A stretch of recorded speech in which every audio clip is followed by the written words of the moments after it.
गुरुजी, जैसा कि हम देख रहे हैं आजकल हमसे इस युवा से ज़्यादा फिट जो है वो हमारे बड़े बुज़ुर्ग हैं। तो जब हम उनसे पूछते हैं उनका फ़िटनेस मंत्रा क्या है, तो वो बोलते हैं हम अपने ज़माने पे बहुत भरपेट रोटियां खाते थे, 2-2 लीटर दूध पीते थे, घी खाते थे। लेकिन वहीं जब आजकल की डाइटिशियंस हैं, वो हमें सजेस्ट करते हैं कि अपना कार्ब्स इनटेक कम करो, शुगर, सोल्ट ये सब बहुत लिमिटेड अमाउंट में लो।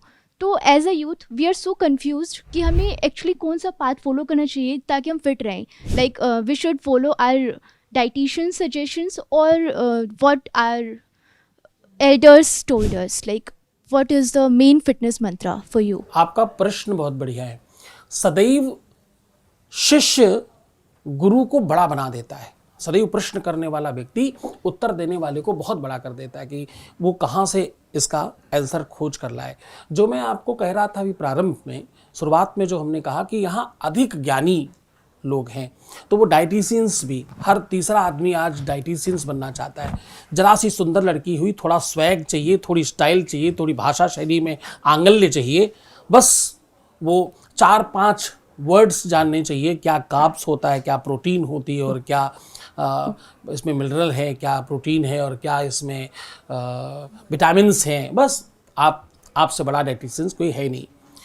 यहाँ अज्ञानता में ज्ञान छुपा हुआ है। यहाँ ज्ञानियों के पास ज्ञान नहीं है, यहाँ अज्ञानियों के पास ज्ञान है।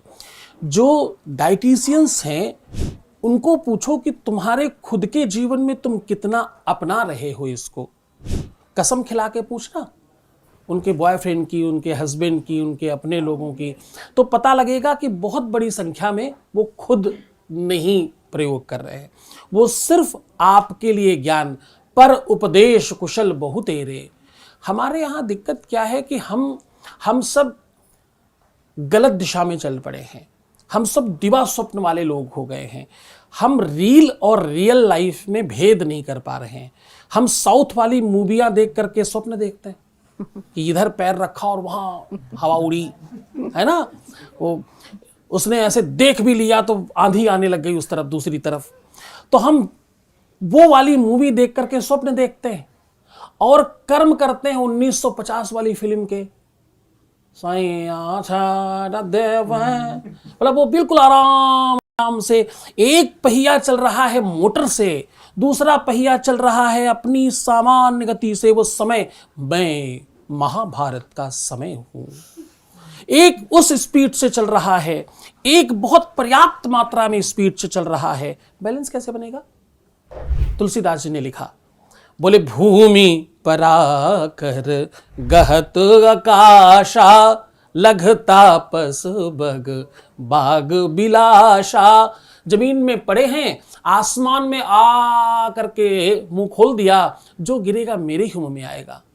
अकर्मण्यता का कोई सूत्र नहीं होता और अकर्मण्य के लिए कोई नियम नहीं होता। आपको किसी भी चीज की आवश्यकता इस प्रकार पड़ती ही तब है जब आप में कमियां हैं। आप उठ नहीं रहे, आप चल नहीं रहे, आप मेहनत नहीं कर रहे हैं, आप काम नहीं कर रहे हैं, आप दौड़ नहीं रहे हैं, आप घर का काम नहीं कर रहे हैं।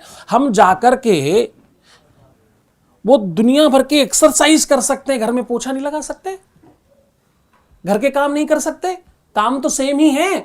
सुख और दुख का क्या गजब प्राविधान बना दिया गया इस देश में। इस देश का किसान जब मेहनत करता है तो वो घर आकर कहता है मैं बहुत दुखी हूं, बहुत मेहनत करके आया हूं धूप में। और वहीं एक व्यक्ति जिम में जाकर, कुछ लोग तो जिनका केवल शरीर ही बिजनेस है, उनको केवल सुंदरता और सौंदर्यता दिखाकर काम कर चलना है, उनका पूरा पूरा दिन जिम चलता है। वो भी उतनी ही मेहनत करके आते हैं बेचारे, पर वो प्रसन्न होते हैं, आज मैंने जिम इतने घंटे किया है, और उसके पैसे दे के आए। उनके साथ एक खड़ा था और महामूर्ख, उसने भी पैसे लिए उस काम के कराने के लिए। महामूर्ख का तात्पर्य ये नहीं कि वो जानता नहीं, इसका संबंध सिर्फ इतना था कि एक वो मेहनत करके पैसे कमा रहा है और अपने आप को दुखी समझ रहा है, एक उतनी ही मेहनत करके पैसे दे रहा और सुखी समझ रहा है अपने आप को। यहां मान्यताओं का अभाव है, यहां विचारों का अभाव हो गया।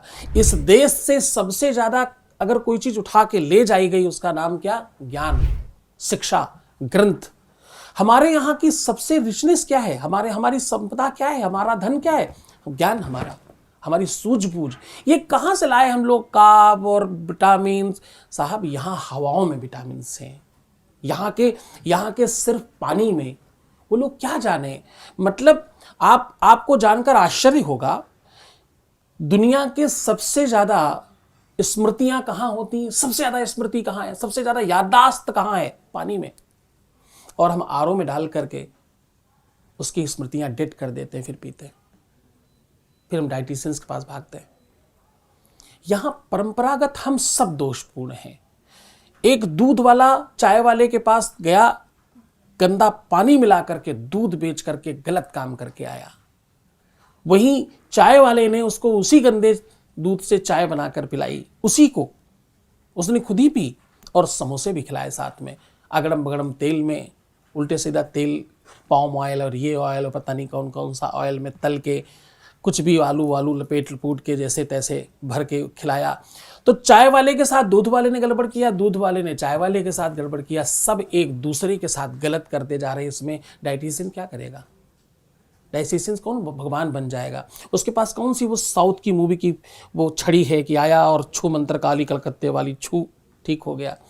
इसके लिए सिर्फ आप एक ही आवश्यकता है कि आप व्यायाम करें, क्योंकि शारीरिक श्रम तो रहा नहीं, हम तो दो मंजिल पे भी लिफ्ट से ही जाएंगे, तो शारीरिक व्यायाम तो है नहीं।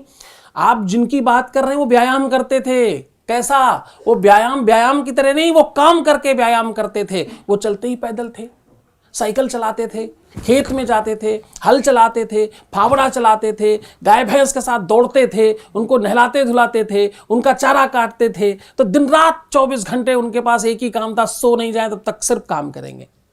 तो वो कैसे अस्वस्थ होंगे? वो कैसे आपसे ज़्यादा बढ़िया नहीं रहेंगे? और उनको क्यों डाइटिशियंस की आवश्यकता पड़ेगी?